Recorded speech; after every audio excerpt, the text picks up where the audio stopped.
Good morning each and everyone. कल से आपका टाइम फिर से 9 बजे है और हमारा टारगेट रहेगा कि मैं जाऊं। 3 तारीख तक आपकी क्लास रहेगी, तब तक हम बिज़नेस एंड प्रोफेशन वाला चैप्टर कंप्लीट कर लें। बिज़नेस एंड प्रोफेशन कंप्लीट कर लेंगे तो हमारा 70% इनकम टैक्स कंप्लीट हो जाएगा। ठीक है, तो ये हमारा टारगेट रहेगा। और जीएसटी में हम 7 और चैप्टर 8 का मुझे पता, चैप्टर नंबर 2 हम पूरा कर लेंगे। चैप्टर 3 स्टार्ट हो जाएगा, एक टॉपिक पढ़ के हमारा एंड हो जाएगा। अब चलते हैं अपन जीएसटी की तरफ। बहुत बारीक बारीक से पॉइंट्स लिखे हुए हैं, सारे पॉइंट्स डिस्कस करते हैं। जनरली इनमें से 90% में मेरे लेक्चर में कवर कर चुका होता हूँ, पर जब हम लेक्चर पढ़ते हैं, मैंने जो मेन लेक्चर होता है उसमें ज़्यादा फोकस हमारा सेक्शन सब सेक्शन को समझने में रहता है। मीन्स हम ज़्यादा फोकस करते हैं कि हमें सेक्शन नंबर याद हो जाए, 7.1, 7.1A, 7.2 और 7.3। हमारा फोकस रहता है कि 7.1 में क्या लिखा हुआ है, 1A में क्या लिखा हुआ है, 2 में क्या लिखा हुआ है, 3 में क्या लिखा हुआ है। अब हमारा फोकस रहेगा कि हम पढ़ चुके क्या चीज़ सप्लाई है, कौन कौन से फैक्टर्स होने चाहिए। अब हम उन एक एक फैक्टर को डिटेल में डिस्कस करेंगे कि भाई साहब हमने आपको कहा कि ट्रांसफ़र होना चाहिए, तो ट्रांसफ़र का स्कोप कितना है, ट्रांसफ़र में क्या क्या चीज़ें इंक्लूड हो जाएगी, क्या क्या चीज़ें एक्सक्लूड हो जाएगी, उन चीज़ों को हम 1 बाय 1 पढ़ेंगे।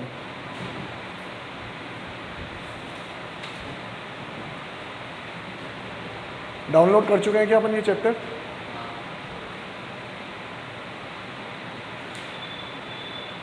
कहाँ करा?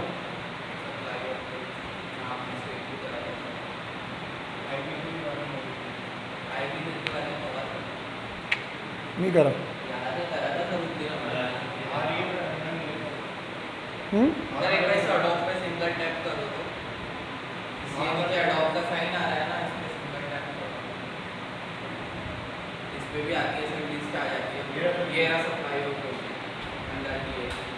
कहाँ पे सेव है?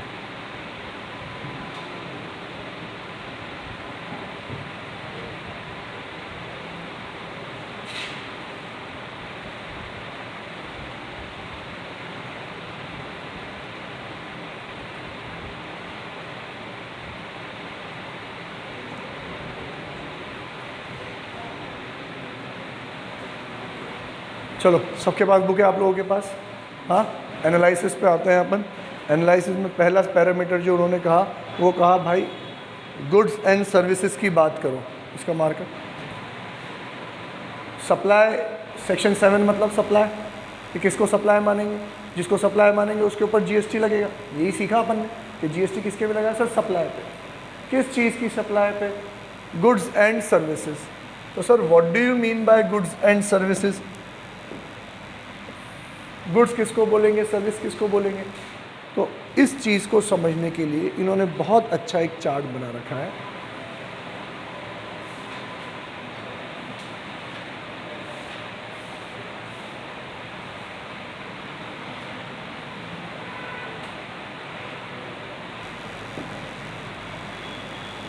इक्विटी शेयर प्रेफरेंस शेयर्स जानते हो आप लोग?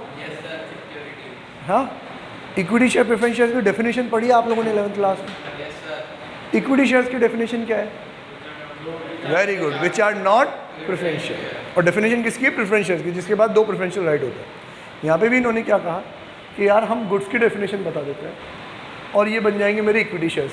सर्विसेज कि which are not goods. Services क्या है? जो गुड्स नहीं है। सर गुड्स क्या है? Movable property. गुड्स क्या है? Movable property. मतलब इमूवेबल प्रॉपर्टी भी गुड्स नहीं। कौन सी चीज़ है? Movable property.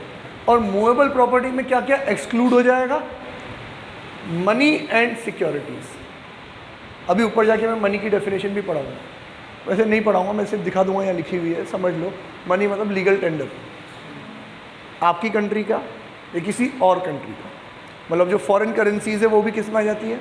मनी में आ जाती है। आपके bills of exchange, cheques, promissory note, demand draft, ये जो सारे प्रॉमिजरी नोट्स के इंस्ट्रूमेंट होते हैं ना, अभी आप पढ़ोगे आईपीसीसी में, आपको नेगोशिएबल इंस्ट्रूमेंट एक्ट भी आएगा। तो जितने भी नेगोशिएबल इंस्ट्रूमेंट्स होते हैं ये भी क्या माने जाते हैं? मनी। तो sir money and security, security समझते हो आप? Shares and debentures and bonds, इनको गुड्स मत बोलो। इनके बाद जितनी भी मूवेबल है उन सबको गुड्स बोलना। क्या हुआ भैया, कोई बढ़िया नई वाली गाड़ी दो हमको। मनी एंड सिक्योरिटीज़ को छोड़ के सारी काइंड चीज़ें क्या है आपके लिए, गुड्स है। ठीक है, अब गुड्स को थोड़ा और अच्छे से समझो, जितना हम सोच नहीं पाते उससे ज़्यादा ये समझा देते हैं हमको कि यार ये दो चीज़ें तो क्या रहेगी, एक्सक्लूड और इंक्लूड क्या होगा, actionable claim. What do you mean bye actionable claim? Disputed property. नहीं, एक्शनेबल क्लेम में डिस्प्यूटेड प्रॉपर्टी नहीं है। एक्शनेबल क्लेम एक पार्ट है, डिस्प्यूटेड प्रॉपर्टी को भी अपन एक्शनेबल क्लेम कहेंगे, लेकिन actionable claim means disputed property नहीं होता है। आप यूँ समझो, क्लेम किसी भी चीज़ पे आपका क्लेम है ना, मॉनेटरी क्लेम, वो क्या है, एक्शनेबल क्लेम। एक्सेप्ट मॉर्गेज और नॉन मॉर्गेज लोन्स वगैरह को छोड़ दोगे तो बाकी सारे क्या आ जाते हैं, एक्शनेबल क्लेम। मैंने पढ़ा दिया, आपने फीस नहीं दी, एक तरीके से आप क्या बन गए, मेरे डेटर, मुझे आपसे पैसे लेना है, ये भी मेरे लिए क्या है, एक्शनेबल क्लेम्स। समझ में आया? ब्रॉड स्कोप में समझ में आया क्या चीज़ नहीं है?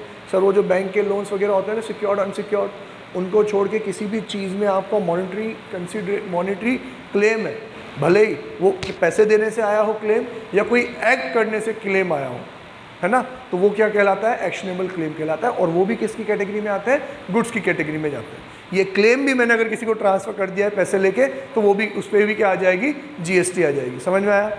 Next, growing crops, grass and things attached to farming part of land which are agreed to be severed before supply. हाँ, इसमें भी क्या है, ये भी क्या है, गुड्स है। अब अगर आपने वहाँ पढ़ रखा है तो मैं इसको इन्हेंस नहीं करता। समझ में आया? तो भाई वहाँ सेल ऑफ गुड्स में आपने गुड्स पढ़ लिए। अब आओ सर्विस पे, सर्विस क्या बोला, एनीथिंग अदर देन गुड्स, जो गुड्स नहीं है, but exclude money and securities, क्योंकि हमने वहाँ पे एक्सक्लूड कर दिया है। तुम कहो सर मनी एंड सिक्योरिटी को गुड्स में एक्सक्लूड कर दिया, तो फिर तो वो क्या हो गई, सर्विस हो गई। सर यहाँ पे भी हमने क्या कर दिया, एक्सक्लूड कर दिया। It means money and security तो आपके लिए ना गुड्स है ना सर्विसेज है। It means shares, debentures, bonds खरीदेंगे बेचेंगे तो जीएसटी नहीं लगेगा, पैसे लेंगे और देंगे तो जीएसटी नहीं लगेगा। समझ रहे हो? मेरे से मनीष उधार लेने आया तो मैंने कहा हाँ ले जा मनीष, 1 लाख रुपए 10 दिन के लिए चाहिए, 1 लाख रुपए ले जा। तो 1 लाख रुपए मैंने दिए, वापस दे रहा है, मैंने कहा 1 लाख रुपए के जीएसटी भी तो दे। ऐसा नहीं होता है, पैसों पे नहीं लगा। लेकिन यूज ऑफ मनी ये सर्विस है, मनी दे रहे हो वो ना गुड्स है ना सर्विस है, उसके ऊपर जीएसटी नहीं लगेगा। लेकिन मनी यूज़ करने के लिए दे रहे हो, उसके लिए आप कुछ चार्ज कर रहे हो। क्या चार्ज करोगे? इंटरेस्ट। तो इंटरेस्ट के ऊपर जीएसटी लगेगा। समझ रहे हो? पैसों पे जीएसटी नहीं लगेगा। मैंने 10 लाख रुपए दिए तो 10 लाख का 18%, 1,80,000 थोड़ी लूँगा। 10 लाख रुपए मैंने तेरे को 1 महीने के लिए दिए तो उसका मैं ब्याज ले रहा हूँ। 10 लाख का 1% मान लो 10,000 रुपये, वो 10,000 रुपये में मैं क्या लूँगा? जीएसटी लूँगा। क्योंकि ये 10,000 रुपये मैंने किसके लिए दिए? उस मनी को तेरे यूज़ करने के लिए दिए, है ना, एक तरीके से सर्विस दी मैंने। तो उस 10,000 का जितना भी है 18%, 1,800, वो मेरे लिए क्या है? जीएसटी। समझ में आया? मनी नहीं है, use of money. Then conversion of money. Conversion of money मतलब हम एक्सचेंज करवाते हैं ना, रुपयों को डॉलर में, डॉलर को रुपयों में, और जहाँ भी घूमने फिरने जाते हैं वहाँ के फॉरेन करेंसी में अपन इसको एक्सचेंज कराते हैं। तो जो चेंजर होता है, क्या बोलते हैं उसको, मैं नाम भूल गया उसका, करेंसी एक्सचेंज जो करता है हमारा, तो वो जो हमसे सर्विस चार्ज लेता है उसके ऊपर क्या लगेगा? जीएसटी लगेगा। याद है ना आपको? ये चीज़ नॉर्मल सी चीज़ है। डॉलर की खरीदने की रेट है और बेचने की रेट अलग अलग होती है, ताकि बीच में बेचारे का क्या निकल जाए, कमीशन निकल जाए। तो जो कमीशन आपसे चार्ज करता है उसके ऊपर क्या लगेगा? जीएसटी लगेगा। क्लियर है ये बात? समझ में आया? ओके। क्या चीज़ गुड्स एंड सर्विसेज नहीं है? Money and securities. बाकी सारी चीज़ें गुड्स एंड सर्विसेज में आ गई। इमूवेबल प्रॉपर्टी भी नहीं आया, देख लो भाई, इमूवेबल प्रॉपर्टी भी नहीं आया।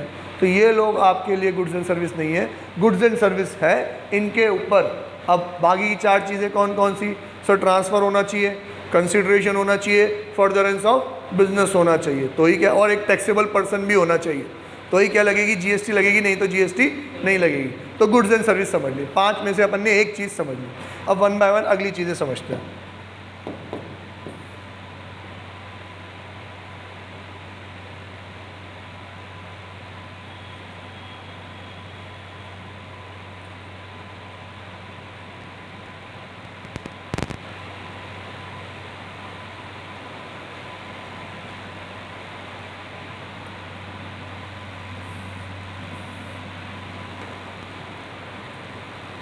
Transfer of goods and services by a taxable person for a consideration in a furtherance of business, यही है ना।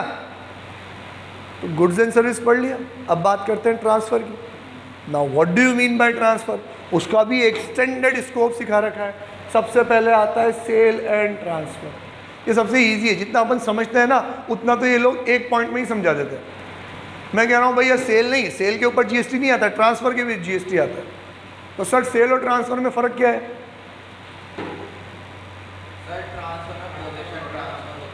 पोजीशन ट्रांसफर होता है, हो सकता है यूज़ करने के लिए दिया हो, है ना। सेल में तो चीज़ क्या हो गई, तुम्हारी हो गई।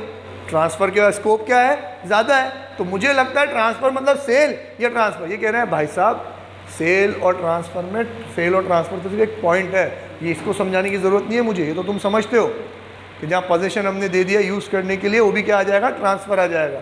ठीक है, अगला चलो नेक्स्ट पॉइंट क्या कहते हैं ये लोग।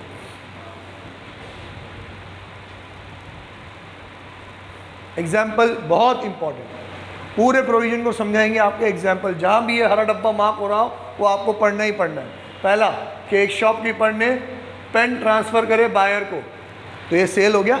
अब वो पेन किसके हो गए, बायर के हो गए, तो ये तो क्या है, sale. A company transfers goods from इस फैक्ट्री, देखो सेल तो नहीं हो रहा है लेकिन चीज़ एक हाथ से दूसरे हाथ में जा रही है। क्या कि कंपनी ट्रांसफर गुड्स फ्रॉम इस factory to the depot. Depot समझते हो आप लोग, जहाँ पे गुड्स हैवी क्वांटिटी में गुड्स स्टोर किए जाते हैं, फिर अलग अलग जगह क्या किए जाते हैं, डिस्पैच किए जाते हैं। ठीक है, तो अभी फैक्ट्री में माल प्रोड्यूस हुआ, उसको मैंने डिपो में ट्रांसफ़र किया, फिर डिपो से मेरे अलग अलग एजेंट्स के पास जाएगा या मेरे अलग अलग आउटलेट्स के पास जाएगा। तो फैक्ट्री से ट्रांसफ़र हुआ डिपो, डिपो से ट्रांसफ़र होगा डिपार्टमेंट्स में या ब्रांचेज में। तो ये जो ट्रांसफ़र है ना, इसके ऊपर भी जीएसटी लगी। ये भी क्या है, सप्लाई। समझ में आया कि नहीं आया? ठीक है।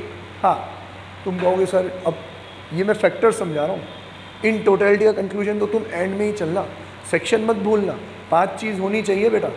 क्या, गुड्स एंड सर्विस समझ लिया, ट्रांसफ़र होना चाहिए, टैक्सेबल पर्सन होना चाहिए, कंसिडरेशन होना चाहिए और फर्दरेंस ऑफ बिजनेस। अब अगर मैन्युफैक्चरिंग कंसर्न ने अपने ही डिपो में ट्रांसफ़र करा है, डिपो में ट्रांसफ़र तो करा है, फैक्ट्री वाला taxable person, goods and services भी है, ट्रांसफ़र भी हो गया, कंसिडरेशन है क्या? अपनी तो जेब भी थी, एक जेब से दूसरी जेब कंसिडरेशन है क्या? नहीं, तो फिर सप्लाई नहीं मानेंगे, फिर जीएसटी नहीं आया। समझ में आया कि नहीं आया? ठीक है। Next, barter and exchange. Sir transfer में अब क्या आ जाएगा, एक्सचेंज भी आ जाएगा। बार्टर एक्सचेंज समझते हो ना आप? तो डायरेक्ट एग्जांपल से ही समझते हैं। क्या करा कि मैंने मेरी पुरानी कार दे के नई कार खरीद ली, थोड़े पैसे ऊपर दे दी, तो ये जो मैंने एक्सचेंज किया ये सप्लाई है कि नहीं है? सप्लाई है। अब सर समझो, मैंने भी एक चीज़ दी, उसने भी एक चीज़ दी, सप्लाई किसके लिए मानेंगे? मेरी भी तो चीज़ गई ना, तो मैंने भी कोई चीज़ दी तो मेरे लिए भी तो सप्लाई माने जाएंगी ना। पर क्या मैंने फर्दरेंस ऑफ बिजनेस में दी? क्या मैंने फर्दरेंस ऑफ बिजनेस में दी? नहीं। उसने फर्दरेंस ऑफ बिजनेस में दी, हाँ, उसका तो काम काज, तो उसके लिए क्या मानेंगे? सप्लाई मानेंगे। समझ में आया कि नहीं आया? नेक्स्ट, डॉक्टर ने नाई का इलाज कर दिया, नाई ने डॉक्टर के बाल काट दिए, बार्टर। सप्लाई है कि नहीं है? दोनों के लिए सप्लाई है। डॉक्टर का काम काज यही है और नाई का भी काम काज यही है, तो दोनों के लिए क्या है? सप्लाई। ठीक है। सर किसकी सप्लाई कितने की माने, पैसे कितने के माने? तो ये जो वैल्यूएशन है ना, ये अपन बहुत दूर जाके पढ़ेंगे। हाल फिलहाल तो क्या पढ़ रहे हैं कि भाई सप्लाई मानेंगे कि नहीं मानेंगे, समझ रहे हो कि नहीं समझ रहे? फिर पढ़ेंगे मानेंगे तो कब मानेंगे, रेट लगाएंगे तो कौन सी रेट लगाएंगे, फिर वैल्यू कौन सी लेंगे जिसके ऊपर अपन रेट लगाएंगे। तो बहुत दूर की बात है वैल्यू। अभी तो ये सप्लाई है कि नहीं है? हाँ सर है, क्योंकि ये एक्सचेंज और बार्टर भी ट्रांसफ़र में आ जाते हैं। Next, lease, license, rental and disposal. License, government authority आपको वो काम काज करने का क्या देती है? लाइसेंस देती है, वो भी क्या है आपके लिए? सप्लाई। लीज एंड रेंटल समझते हो, आप कोई चीज़ देते हो उसको यूज़ करने के लिए, बदले में उससे क्या लेते हो? किराया लेते हो। देन डिस्पोजल, आप उसको चीज़ देते हो ख़त्म करने के लिए। तो ये सब भी ट्रांसफ़र माना जाता है, इनके ऊपर भी क्या आ जाएगी, सप्लाई आ जाएगी। समझ में आया कि नहीं आया? ठीक है, ओके। अगला कंसिडरेशन, मोस्ट इम्पॉर्टेंट। अच्छा, मैंने अभी है ना आपको गुड्स एंड सर्विसेज में एक डेफिनेशन नहीं पढ़ाई, समझा दी मैंने, पढ़ाई नहीं। तो मैं दिखा देता हूँ कौन सी चीज़ है। आप बुक लाए हो तो स्टार मार्क कर लेना, पेज नंबर 2.12।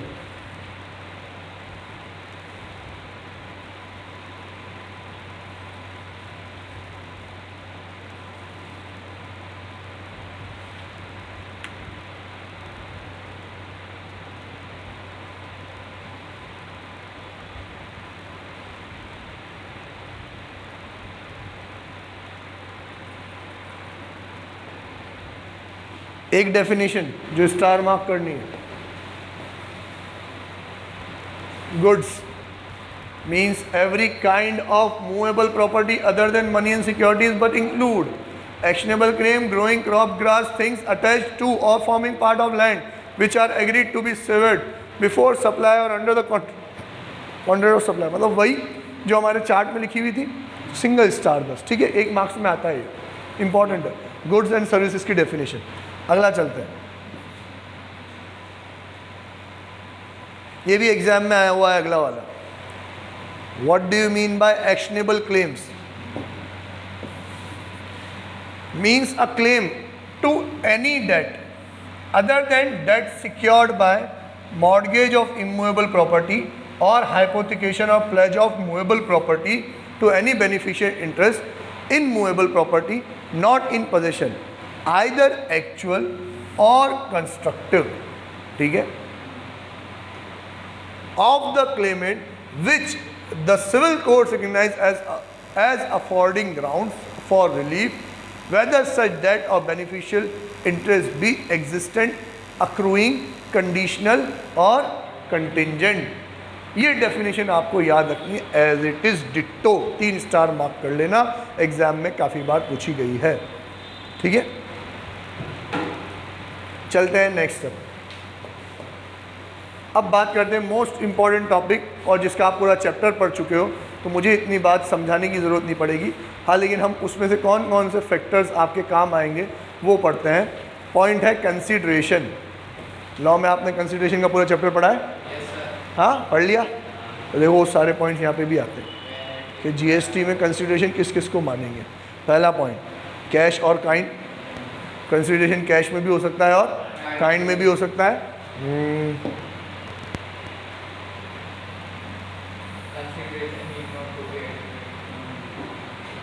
देन अब